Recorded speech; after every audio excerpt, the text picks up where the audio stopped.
Magot sa kanilang dalawa kung anong gagawin for the midterm elections. Pero meron kaming schedule after ng SONA ni Senator Bongo at ni Senator Bato de la Rosa na mag-sit down at mag-heart-to-heart kaming tatlo.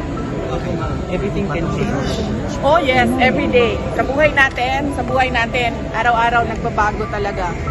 Split second, hindi natin alam. Patay na tayo. Ma'am, last na lang po. No regrets running DepEd? Oh no!